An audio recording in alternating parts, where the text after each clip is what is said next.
Let's start the show. Hello, everybody, and welcome back to the Triangle Defense Podcast. I'm your host, Alex Ortega, I'm your co-host, Jonathan King. and we're here. We did it. It was the first day of the NBA season. I am so glad just to have NBA basketball back. Like we were saying on yesterday's episode, I feel like this was one of the weirdest and craziest off seasons that I've ever seen. You know, so much stuff going on. I feel like we say that every year, though. It But- just but- keeps getting crazier and crazier. But really though, like this past off season, you had all the Ben Simmons stuff and Damian Lillard and all of that going on. To where, Free agency feels like forever ago compared to all the Simmons shit and Kyrie and the COVID stuff. Yeah. Yeah, exactly. But we finally had two regular season games, so we're here to talk about that and just give our initial thoughts on these two games today. The first game was the Nets versus the Bucks. The Bucks had their little ring ceremony, all of that going on. Great to see. Cool rings.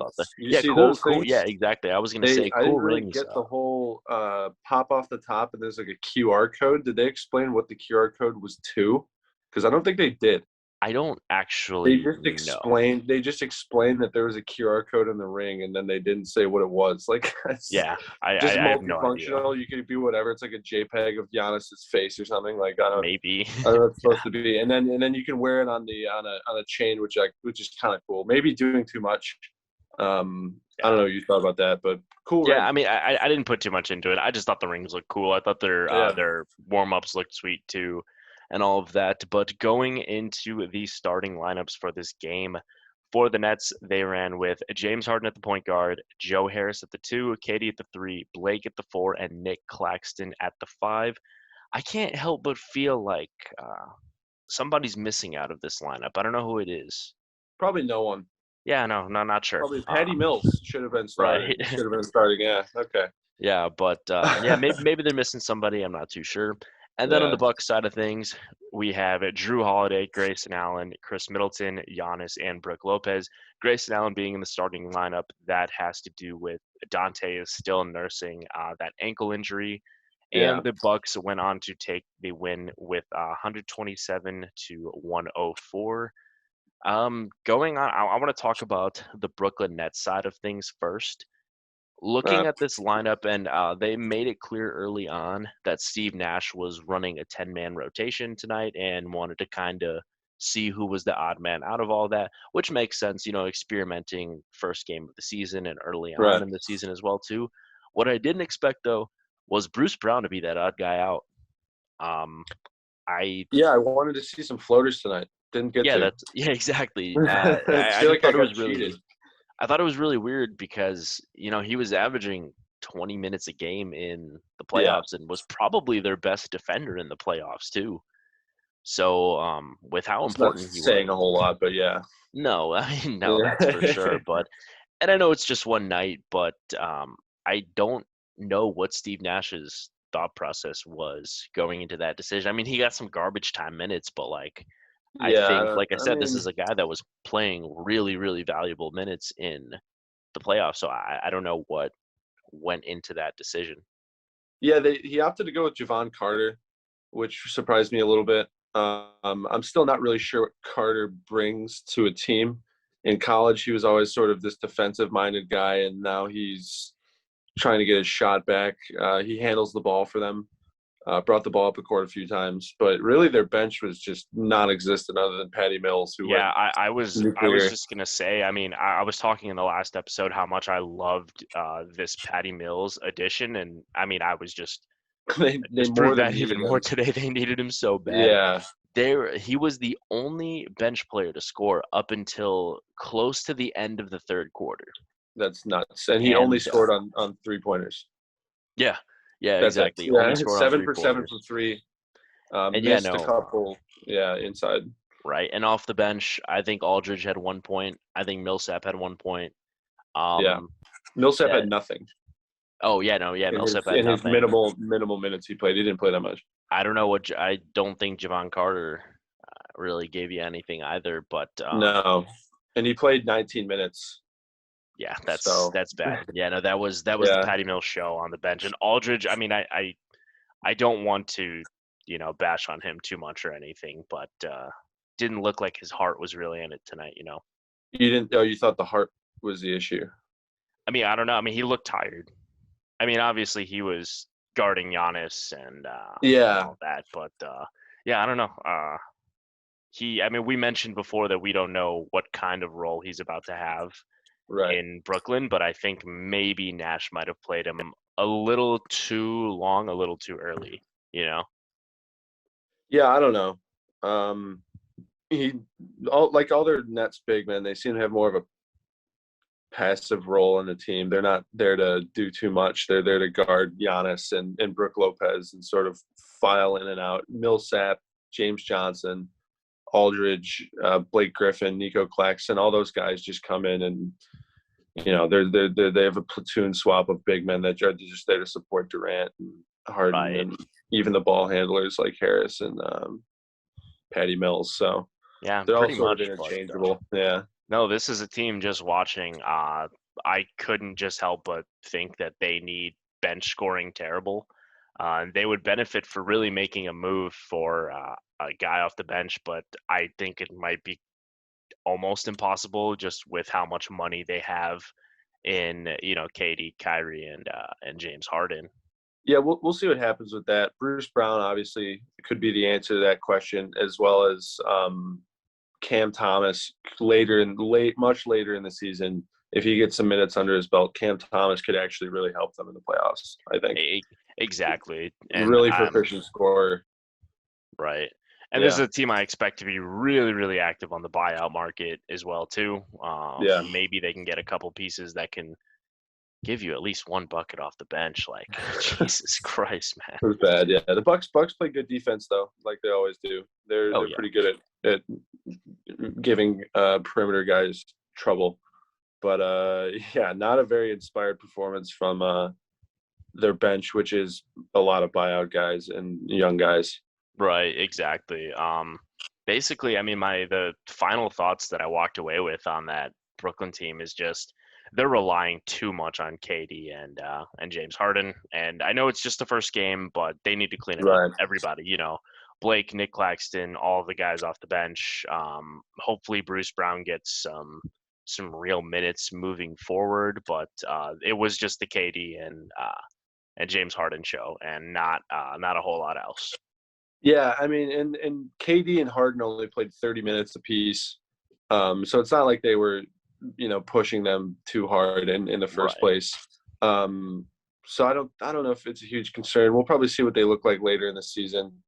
Um, it's not to say like Nash didn't want to show Milwaukee anything, Right. considering that they could, but there might be an element to that where it's like, all right, we'll get him next time. This is the first game of the season, you know. Exactly. And that's like I said, I mean, it's the first game of the season and I don't expect it to look like this the entire season, but Right. I mean, this is definitely a showing that they need to clean a couple things up. And I mean, it's going to take time, building. I mean, they've had just going back to, like we said, how crazy of an off season it's been. I mean, this team has been in headlines the entire summer and not for good reasons.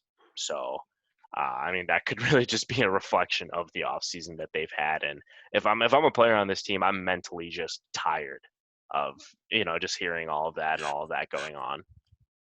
Yeah, I guess so. You know, he, Kyrie's absence does give a lot more minutes to guys like Javon Carter that might not get any minutes at all if Kyrie Right. plays. So, mentally, I don't know what they're thinking. Carter was horrible tonight, but Yeah. it's not like they asked him to do too much anyways, but they need a guy to do a lot. Like you said, they need a guy who can come in and score a shit ton of points. That's what their team is built for. They built the team around Kyrie Irving being a prominent feature in their offense. So, I mean, I would say it looked like they were hurting without him out there, because he Yeah, is that guy that go definitely, I mean, figure. yeah, obviously when you lose Yeah, a top 15 guy like that, but it was bad. Like I said, I don't think other than Patty Mills, anyone else really scored in double digits or anything like that. And, Patty Mills isn't supposed to take on a load like that. Yeah, That's supposed to be Kyrie, and Patty Mills gives you a couple off the bench and runs that second unit. But I yeah, mean, Patty Mills had to be the third best scorer on the Brooklyn Nets tonight, and yeah. we saw what Second, happened. Yeah, second, pretty yeah, much. second. So Harden looked all right. Um, I don't know. He looked. How do you think Harden looked? He looked okay to me. Did he look out of shape to you? A little bit, yeah. There Just was a like, step, and I don't know if that's just me being like, oh, it's Harden, but I guess same thing happened last season where he came in and was like, I have 82 games or 70 or whatever it was last season to get ready for the real games that matter. So exactly. I mean, he very much might be one of those guys that just kind of plays himself into shape. Because yeah, like there yeah, was like one angle I saw him at that like he looked like how he did at the beginning of last season when he was trying to get traded out of Houston. traded, yeah, And I was like, oh shoot. And I was just like legit, like I was just thinking, I was like, is he out of shape again? Like, I don't know. But yeah, he looked fine. Um, just his performance. I mean, him and Katie just did him and Katie things in the whatever 30 minutes that they played. But no, this is a team that is going to be hurting without Kyrie. I mean, obviously, I'm not going to overreact. I'm not going to say that they're going to slip out of. I don't really expect them to slip out of like a top 2 seed or anything, but I mean, it wouldn't hurt to have a top 15 guy on your team uh, still out yeah. there I don't playing. know. We probably could have said similar things about the Lakers last year before they got really banged up and sort of inconsistently healthy, and they ended up getting the 7th seed and getting bounced by Phoenix. Maybe not comparable situations, but they've come into the season thinking that Kyrie was at least going to play some games, maybe, and now he's playing none. And I mean, that's a tough thing to adjust for. Because I mean, I don't know how much of a comparable situation it is because it was LeBron and Anthony Davis that were Yeah, injured. I mean, if it was Kyrie and James Harden, then I mean, we could have a different conversation. But there was a whole lot of other things that went wrong in LA too. Between the Dennis Schroeder fit not being great, Montrezl Harrell taking a step back, Kyle Kuzma just being on the team, all of that. So I don't know how if it's not complete apples to oranges. I mean, there's a comparison to be made, but I think there was a lot more factors on the Lakers opposed to just yeah, missing one really good guy. yeah. I'm drawing parallels. Yeah, Yeah, exactly. Exactly. And then moving on to the Bucks side of things. First things first, I hope Drew Holiday is all right. He went down early on with an ankle injury. It doesn't look to be anything too serious, I don't but think so. No, no, but I didn't think anything of it. still, I love Drew Holiday, so I hope everything is good.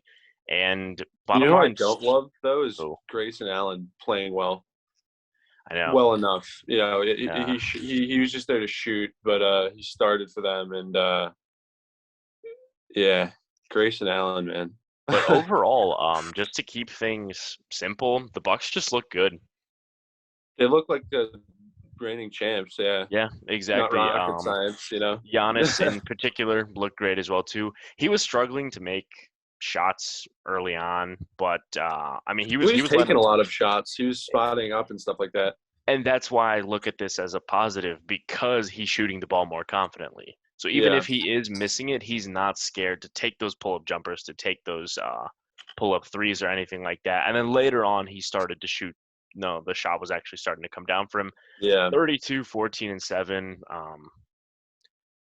I might have to go back on my MVP pick, and I might have to give it to Giannis yeah. I now. mean, But yeah, I still think voters are sick of Giannis. We'll see, but yeah, I mean, it's like last season and even the season before that. The thing about him shooting is there was a point last season where people were calling for him to shoot less.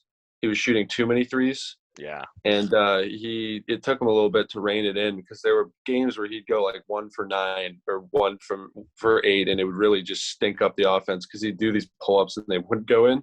yeah.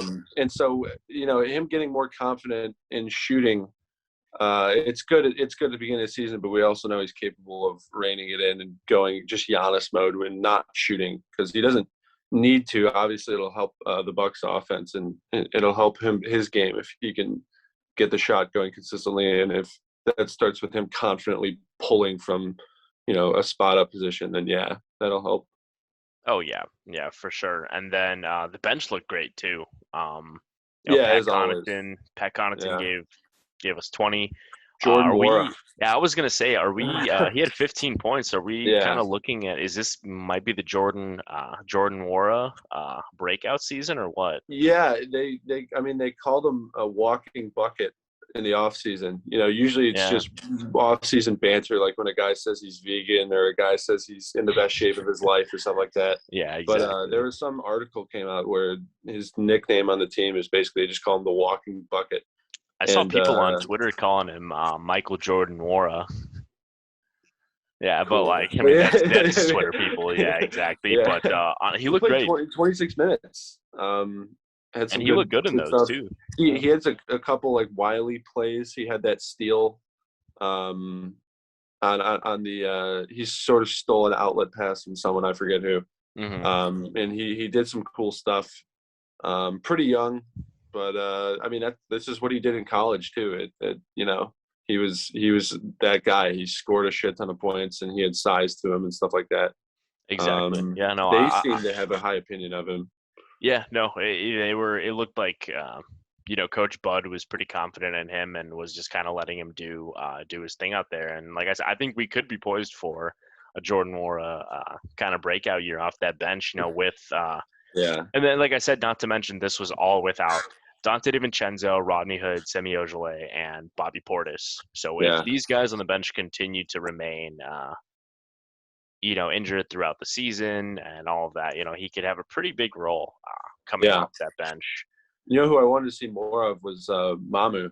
Mamu, yeah, I was gonna Yeah, I mention that. wanted to Yeah, see him. He's not going to do much this season, probably not. But I wanted to see him do stuff. He's I mean, fun. He's fun guy. A lot of potential there. what is it? What's the deal with Portis? Was it? I think it's his hamstring or something. I I don't believe know. so. Yeah, no, I want to say they Yeah, said it was his hamstring. So I mean, that's not like a. Usually, I mean, when your hamstring starts bugging you, it's probably going to bug you for the entire season. So I mean, yeah. Mamu might actually play a decent bit. I Might be mean, important. We'll see. the We'll see times what that I they did do. see James Harden was cooking him, man. Like there was a few times Yeah, where he went to go guard Harden on like an it was his ISO, and first NBA game yeah, after all. And yeah, if no, anyone guarding James Harden in their first NBA game is about to get cooked. exactly, yeah, no, that I saw Thanasis that matchup. might have to step up for them. The other Yeah. Antetokounmpo. Hmm. Um, because he has a lot of length, if not height, and I don't know. Yeah, maybe Yeah. just more minutes for Giannis. I'm sure he's fine with that. Right. And then Mamu, some people might not know about him. He played in the Big East. He was Big East Player of the Year last season, I believe. No, he wasn't. He was. It was tied between Gillespie and Jeremiah Robinson Earl. Really? I thought, hmm. Mamu won some award in the Big I East. don't think so. Big East does it weird too. They do weird shit with their awards. They do six all first team all conference guys for no reason. Because Um, he was first team, and he was on some Seton Hall teams that were actually really good. Between him and yeah, Miles Powell and other guys that they had like that. But a lot of people don't know about Mamu. But with Bobby Portis being hurt, he actually could get some significant time. And I mean, it was his first NBA game today, and he was getting cooked by James Harden. But I mean, what did we really expect Oh, out of okay. him? So we were both right because the Big East is even dumber than we thought. So I thought it was Gillespie and Robinson Earl that shared it, but it was a three-way tie between those two guys and Mamo Kalashvili. Pick a player, guys. What are we doing here? Well, but There's then they three. and then they shared it with two players on the same team. They gave it to Yeah, Gillespie and Robinson Earl. yeah. And Interesting. it's not like one was the winner and then two runner-ups. It was literally they all won it. It's just stupid. I Like don't understand. Hmm. yeah, I don't remember Mamu being part of that equation. I remember thinking it was dumb because Gillespie and Robinson Earl were on the same team and they did that. Right. I don't. Whatever. You Stupid. know. We Stupid. get back on. Get back to the NBA. Yeah. But yeah, no. Back on topic. I mean that's basically my initial thoughts at the end of that Nets and Bucks game. Like I said, the Nets. Yeah. I'm not going to put too much into it. I don't think they should be in panic mode. But We saw clearly, this coming. You know. right? We Yeah. they Not don't having care. Kyrie. They don't care that they just lost. Exactly. I think. said that yesterday. I Yeah, don't know how much interest they have in being a good regular season team as long as they, yeah, don't slip way far in the standings, which I don't. I yeah. mean, They you kind still of have Kevin Durant and sleepwalk. James Harden, so Yeah, I don't expect that to happen. But this is a team clearly they would love to have Kyrie right now. They need just some production off the bench. Like that was just not a good showing, and I think Nash, I don't know what he was doing with not playing Bruce Brown or anything like that, but I don't. It's one game. I don't expect that to look like that moving on in this season. And then the Bucks, they looked like defending champions. they look good. Yeah, they looked really good. Yeah, Everything was clicking for them. Just shooting, defense, all of that. And this will be a scary team this season. Like I said, they did all of this without Dante DiVincenzo, Portis, Semi Ojeleye, and Rodney Hood. yeah. So yeah, I mean the Bucks are who we thought they were. I mean, this was me and your prediction for the number one seed in the Is that a league. Denny Green reference? There There we you go. go. There you go. There we go. The Nets let them off the hook. Yeah, Let them off the hook. Want to exactly. crown their ass. Yeah. All right. But Let's move on. moving on then to the Warriors and the Lakers. I watched every minute of this game, and I that was kind of weird how that all happened, But going into these starting lineups for the Warriors, they had Steph at the one, Jordan Poole, Andrew Wiggins, Draymond Green, and Kayvon Looney. Obviously, they're still missing Klay Thompson, and James Wiseman is still out as well too. When it comes to Klay Thompson, man, the last time he played basketball, I was 22 years old. And the next time he does play basketball, which they said he's still a few months away, I will be Yeah. 25. It's That like is how long. reaching Andre Roberson territory. Right. Yeah. Yeah. Yeah. No, pretty much John Wall territory, all of that. Yeah. But Yeah. I mean, that's the starting lineup that they ran with. And then for the Lakers, did not like this starting lineup. I wasn't entirely sure what they were doing with this. Russ, Kent Bazemore, LeBron, Anthony Davis, and DeAndre Jordan. And the Yeah. Warriors won it 121 to 114. We're going to start looking at the Warriors side of things first. So the first thing that I saw from them is they didn't look great on defense. Guys, I mean, especially Jordan Poole looked kind of lost out there. It Yeah. looked like he was Jordan kind of running for his life. Poole's might have caught up offensively. I didn't think much of Jordan Poole coming out of college, to be honest. At Michigan, he really was never like. Usually, when a guy comes out of college and is drafted in the first round, he's the guy at whatever college he was at. Jordan Poole was not really that guy at Michigan. And but his offensive game seems to be a lot more polished than it was. There was a point last season where he was like the worst offensive player in the league by a Yeah. lot of metrics, and he looks better than that. But yeah, defensively, not great for any of them, especially Jordan Poole. Yeah, he looked like a turnstile at times. Yeah, no, 100%. And then another thing too, speaking on the defensive side of things, there was no real answer for Anthony Davis and LeBron James. They There were never they were usually carving them is. up now, and Yeah, yeah, they need to clean things up defensively. And like I said, Jordan Poole, I hope it doesn't take Klay Thompson coming back for him to figure it out. Because, like, I mean, he looked lost out there, and yeah, I hope it's not by the time he figures it all out, Clay's back and Clay gets put in the starting lineup. And the things that went right for them, though, they have a real bench, man. Their bench, they sure do. Yeah, their depth, because that was kind of their thing, at the original start of that dynasty. Like the 2014, 2015, 2015, 2016 teams.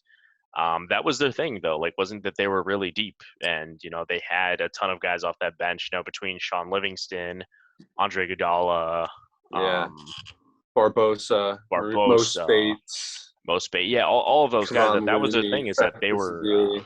they were deep, and now it's kind of looking the same thing. I tweeted out that I wasn't aware that Nemanja Bjelica gets the keys to the Bielitsa offense surprised when the hell out of me. right when Steph's not on the floor. It's Nemanja Bjelica time, and I did not see that Couldn't coming. believe it. Yeah, Yeah, especially because he was like out of the league basically for a year last year. He I think he retired. Maybe this is 2 seasons ago. He retired from the NBA for like a couple weeks and then signed with the Kings out of nowhere Yeah, or because something weird he like that. was the EuroLeague MVP. I don't know if he did that in that time off or if that was pre coming to the NBA. But no, he surprised the hell out of me, and I Yeah, like I said, I didn't think he usually got the just like keys a to the spot up offense, shooter kind of right? guy. Yeah, but Yeah, that what surprised me, Damien Lee played a fuck ton of minutes, hmm a lot of minutes. I've never been a big Damien Lee guy. I don't really know his game. I guess it's shoot and play a lot of minutes because that's what he did. pretty much, It's yeah, but nothing. yeah, I didn't walk away learning anything about him as a player, not really. and No, like I watched the game pretty closely. But I mean, that bench is really deep. Like I said, it's looking like the old Warriors. Between Juan Toscano Anderson, Andre Iguodala, Otto Porter. yeah, James Wiseman when he comes When back. he comes back, the two rookies, whenever we have them both, because it was just Moses Moody Kendrick playing. Perkins' mate, Kendrick Perkins' arch nemesis, Moses Moody. Yeah, Moody Mosey. yeah, whatever he called him. Yeah, but no, I mean the bench looks legit, and I'm really Yeah. interested to see what this team looks like. Like I said, when Clay's back, when James Wiseman back. Iguodala looked like Iguodala, Yeah, which surprised me because of how old he is and how much he's bounced around after leaving the Warriors. exactly. Yeah. Where has he all gone since leaving the Warriors? He went to the he He was he, he went to the Memphis Grizzlies and where he he was beefing refused to with them for play. like a while. He Yeah, well, he refused to play. I don't think he played a single game. Got bought out or went to the traded. Heat. Got traded to the Heat. Yeah. hmm And then Yeah, that was his last stop before Golden State. Heat to the Warriors. Yeah, I want to Yeah, say. no, but it seemed like a long time that he was gone from the Warriors. Honestly, I think those Well, it was what, 2 years? something like that. But I feel like that time in Memphis felt like a lot longer than it He really he was. missed their really shitty period where they were terrible and gave Draymond Green depression. Yeah, yeah, pretty much. But Yeah. yeah, no, overall, the Warriors look pretty solid, and like I said, they're going to be an interesting team moving forward. Like I said, when they start to get all of these guys back, but no, that was a good win by them. You I would think definitely. you think Draymond will ever have an offensive game ever again? I think that ship has sailed. Okay. Um, I don't know. I say offensive game like scoring competently like he did in 2016. I don't know how, because I mean, he took a huge dip Yeah. offensively, and whenever that usually happens, I can't recall many times where that just comes back. And Yeah. with I mean, this team and this lineup are gonna make a ton of changes, and I don't know, just with Clay coming back and Yeah. James Wiseman and all of that, I don't think I see it happening. I think It's Draymond six is Draymond. six assists tonight, but 5 turnovers as well. So Yeah, there's some points where he was doing too much. yeah, exactly. Because he handles the ball for them and stuff like that. He does the high dribble handoffs and stuff like that at the top of the key and stuff like that. Right. But yeah, I don't know. I don't. If you're not playing him at center, his value at power forward really tanks because he can't shoot for shit, and it doesn't space the floor. And if he's not doing these ball handling stuff, then what is he really doing on offense other than standing around and waiting for the offensive board?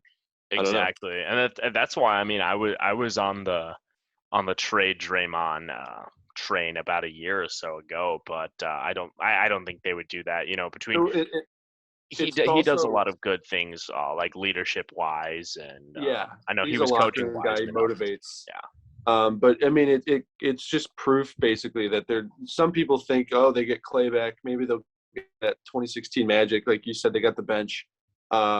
No, that's never going to happen because Draymond was such a huge, huge part of that 2016 team on both sides of the ball. Defensively, he looks like he's lost a step, and in 2016, he was defending 1 through 5, hmm locking people down. The Curry Draymond Green pick and roll that was possible in 2016 that was able to just torch teams because you Draymond could just can't actually do that shoot. anymore. You Yeah, you you can't run that anymore because Draymond can't shoot, so no one's going to respect his shot from outside. no, So that pick and roll is now useless, and which means Draymond Green's ability to set illegal screens and roll to the hoop is now nullified. right. So I don't think anyone expected them to go back to that level where they were the 1 seed winning 73 games. But people think Clay comes back and they take this leap where they're like right up there with Utah or Los Angeles, and I just don't see it happening No, ever. because it's wild because when Clay does come back, Draymond might be like the fifth, sixth best player on this team. Like, Yeah, between Steph, Clay, Jordan Poole, Andrew Wiggins, there's a couple debates to be had there then too. But yeah, I mean, I don't see his offensive game coming back, and like you said, I mean no, it messes up a lot of things. Like you said, that Steph and Draymond pick and roll is impossible anymore, and at what point is I mean, once his defense starts to fall off, then I mean, what exactly is he worth anymore for that Warriors team? he yells at people and Right. gets star players to leave the team. Yeah, pretty much. Pretty much. But He's got value. Yeah. moving on then to the Lakers side of things, and I have a lot to say about this, but I'm going to start this off with just saying that Russell Westbrook was bad. I was just gonna say Russell Westbrook stinks, and it's not The like only way it's to not put it, man. news. It shouldn't be news to anyone that watches NBA games. He's just bad. He's not good. His shot selection is horrible, and when he does shoot, that doesn't go in. So it's not like he's like Lou Williams or something where he's taking these dumb turnaround faders or three contested threes, and sometimes they go in. They don't go in. No. He takes Yeah. bad shots that he can't make. His value now is to be a hustle guy on both sides of the end and bring energy and stuff like that. But when you're paying him how much to be a hustle guy and to I be, think he's owed 40 million. I mean, were they expecting him to be the third option in this offense? Because based on what I saw tonight, it kind of looked that way. Yeah, 100%. I was gonna say he turned the ball over a lot. He was missing shots all over, but I don't want to overreact because if there was any new addition to any team in the NBA that was going to take time, I knew this was going to be the one. And Okay. like I said, I never liked this lineup to begin with. I was already thinking that I would have preferred Malik Monk to start maybe, or even I mean if Wayne Ellington was healthy right Yeah, now Wayne too. Ellington would have helped them probably with because Right. he's one of the only guys in this roster that can shoot. Right. But like I Yeah. said, I don't want to overreact on this one. I think we could be having a different discussion in a few months because the same thing was happening in Houston, to where he stunk it up at the beginning in Houston, and then they meshed a little bit together, and they moved Capella and all that, and he had a great end of the season in Houston. And same thing in Yeah. Washington. It didn't at the beginning. Everyone was like, "Oh, this isn't a good fit. He's not good for Washington." And then I think he kind of put. I remember reading a report that he said he walked around the locker room and just kind of grabbed every guy and was just like, "Okay, what is your role on this team? Like, define Yeah. your role for me on this team." And I think things Yeah. started to work better like that. And I think a lot of those guys on this Lakers team need to look themselves in the mirror and do the same thing. And I think it's going to take time, but like I said, I think we have a different discussion in a few months, so I don't want to overreact too much on this. I don't think it's overreacting to say that Russell Westbrook is a bad offensive player who, when he was doing his thing in Oklahoma City, it was great because he was the only guy, the only hope on that team that could score. And their bench and their starters were so bad that they were basically punting possessions when he wasn't on the floor. When he went to Houston last season, or the season before that, before he was on Washington, Harden went down for a lot of those minutes where he did have a really good, he sort of carried Houston. And again, he was that number one option. Now that he's the third guy, when LeBron and Davis are doing their pick and roll and stuff like that, Westbrook does nothing. He has no interest in being engaged in the offense when he doesn't have the ball. And that's my problem with Russell Westbrook. That's been my problem for the past couple of years. He just kind of, when he doesn't have the ball, he's unengaged. He doesn't move off the ball like Curry does. Curry's one of the best guys, when he doesn't have the ball in his hands, getting it Right. open, setting off ball screens for other guys, getting, the offense to move around and stuff like that and getting open. Westbrook has no interest in doing that. And When I think that could come down to Frank Vogel too. I look at a guy like Eric Spoelstra and the offense that he runs, and it's like a ton of motion, and he doesn't let guys just kind of fall asleep when they don't have the ball in their hands. And I think Vogel could potentially take a note from that, and I think that could end up benefiting Russ. But I don't think it's an overreaction to say Russ, was bad tonight, or to say that Yeah. he's not a good offensive player. I think it's an overreaction to say that it's never going to work. And Right. that, because there's a little, I'm on the terrible side of Lakers Twitter, to where everyone was like, "Oh, trade Russ, bench Russ, do this and that." I'm Right. just like, Yeah. no, you don't have to do all that. That's an overreaction.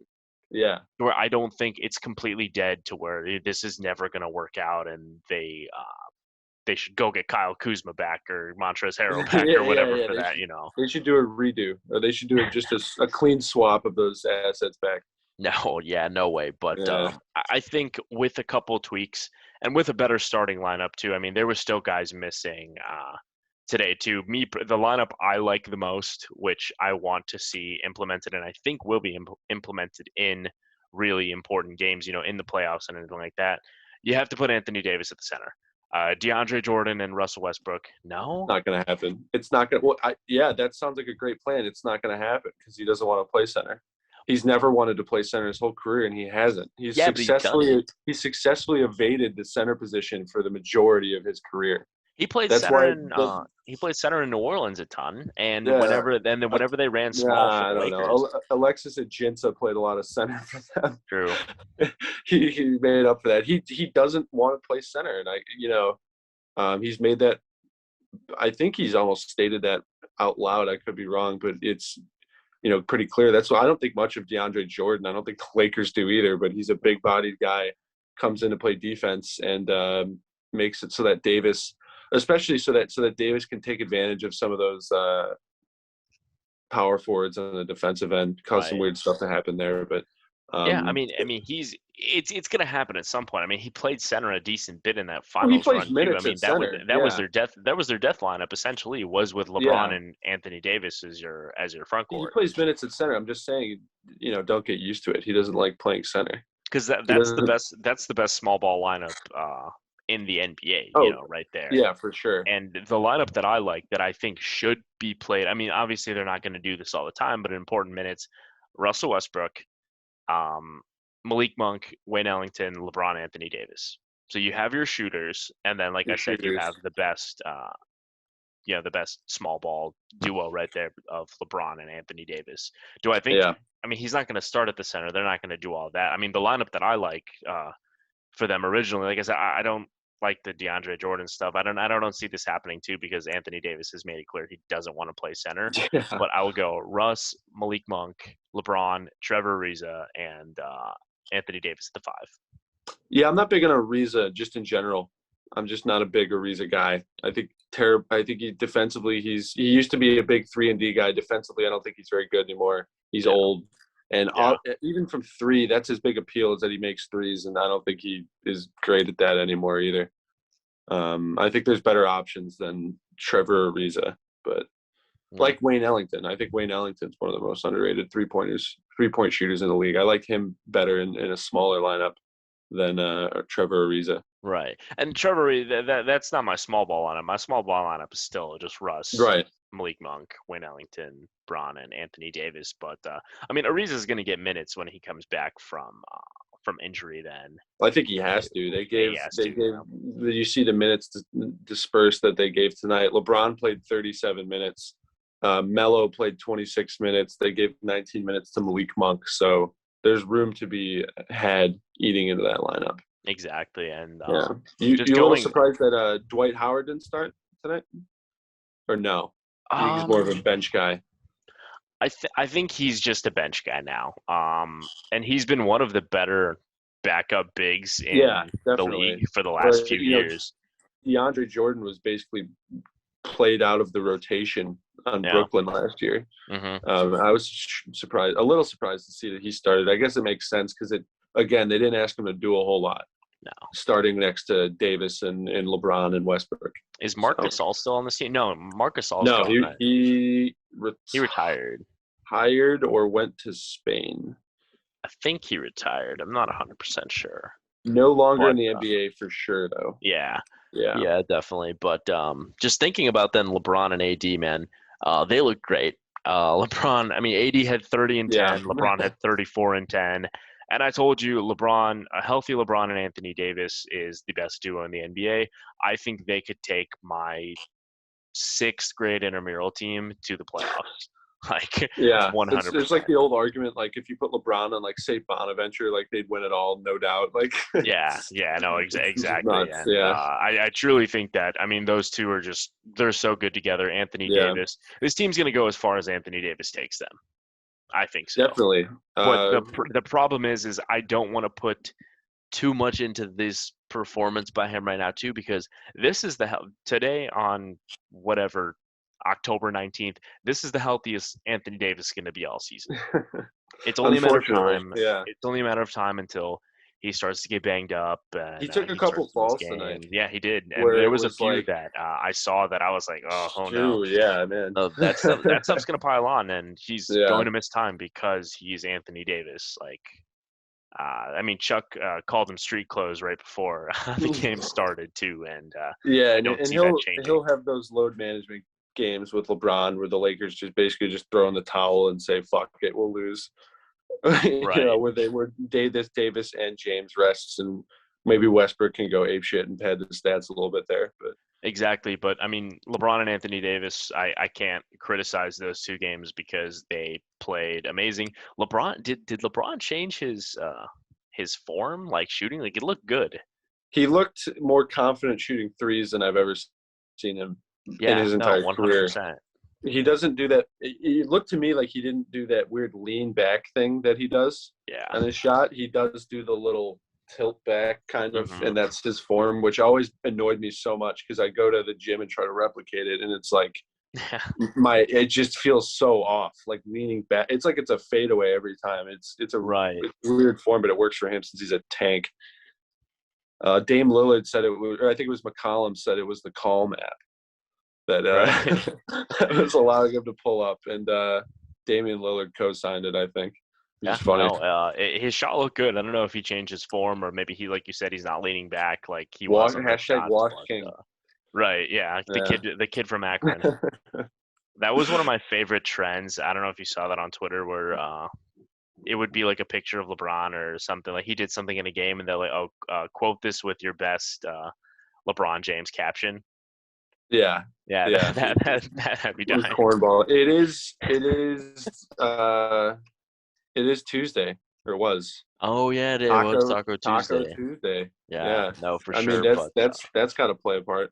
yeah, 100%. Yeah. But I can't criticize LeBron and Anthony Davis. They had great games, but they were No. the only two people on that team that could put the ball in the basket. Nobody else on that team scored in double digits. Yeah. And I mean, Melo played okay. Uh, other guys. I He mean, did about Russ. what I think anyone expected Melo to play like. Yeah. He did what Melo does at this point in his career. I mean, what I Yeah. think he maybe had like 8 points or something like that. But that's about exactly what I expected from this Yeah. team. But Yeah. I'm not, like I said, I'm not too worried yet because I think that they eventually it's going to take time. It might take half the season. It might take the whole damn season before they get to the playoffs, but they're going to figure this Russell Westbrook thing out. Yeah. LeBron is too, like, I don't know. I just don't see it just being like this the entire season. And then they're going to get Yeah. other guys. I mean, they're still missing Kendrick Nunn. They're missing Trevor Ariza. Wayne Ellington wasn't playing. Avery Bradley actually looked kind of okay out there. I mean, Every he hit two every time threes he hit early a on. three, every Yeah. time he hit a three, I was thinking about the Warriors cutting him and Curry and Draymond apparently disagreeing with the decision vehemently. They Yeah, really wanted to no. keep him on the Warriors, and I couldn't help but think that every time Avery Bradley hit a three against them, they were looking at him on the bench like, Right. not like he's like a world beater or anything, but Right. he's capable of giving you those moments. And defensively, I wasn't entirely sure what he still brought, but I mean, they stuck him onto Steph a lot of the time, and I mean, he looked good.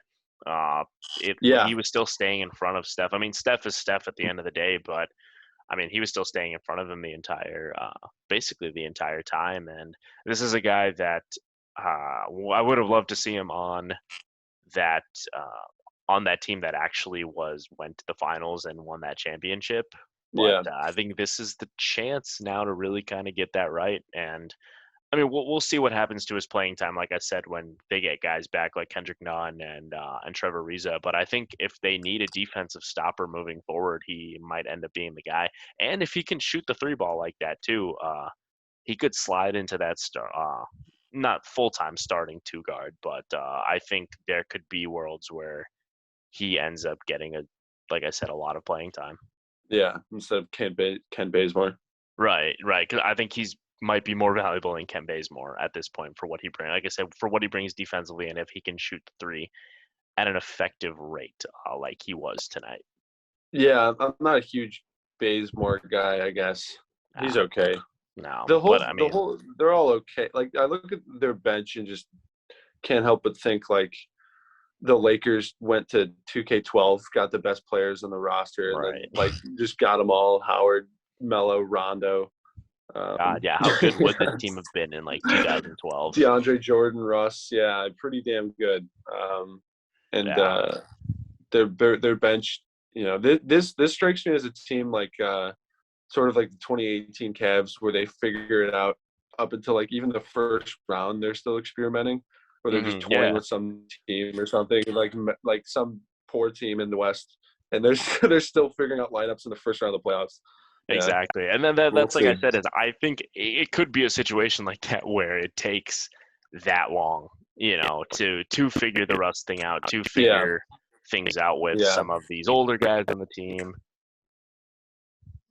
and all of that. But overall, I mean, I'm not too worried about the Lakers or the Nets. You know, these are still two teams that you and I have going to.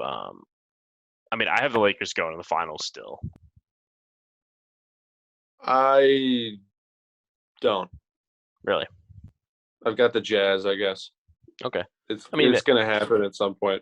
Hopefully. That's a different discussion for it. That's a different discussion for a different day. But I mean, just the main point is that I'm not too worried about the Nets or the Lakers. I mean, I'm worried about the Nets a little more. Yeah, I'm worried about the Nets a little more because of all the Kyrie stuff. Very valid reason to be concerned for them. Yeah, not based on the play tonight. No. But yeah, that was the first two games of the NBA season. Good to be back. It's so good to be back, man. And we've been talking about this for a while now too, just how excited we were. This offseason felt so damn long, with all this COVID shit. Ben Simmons saga that I'm so sick of at this point. Ben Simmons, Kyrie Irving. We got a DeAndre Ayton situation right now too. Yeah, all of that. No, it's just good to be back, and we're going to be back with a ton of content for this entire NBA season. We will be doing this about twice a week too. We're going to come back and talk about big games. I mean, I don't think we need to talk about Orlando versus Detroit on a random Wednesday. I want to talk about Orlando versus. Well, that should be a special episode. One of these days, if Orlando ever plays Detroit on a Wednesday this entire season, we have to make one episode dedicated to breaking down every single aspect of that game. Are we allowed to drink on camera? Oh, we have. I think I might need it. 100%. But no, guys, like I said, you're not going to want to miss what we have going on this regular season. So please make sure to subscribe and hit that notification bell so you do not miss the content. We will be back later this week to talk about more games and to do all those YouTube things, like, comment down below. Let me know your takeaways from these two games that happened today. Did we miss anything really important? I'm not too sure, but please let us know. And we will be back again, like I said, on Friday with another video. Alex, signing out. Moody Mosey. Yes, sir.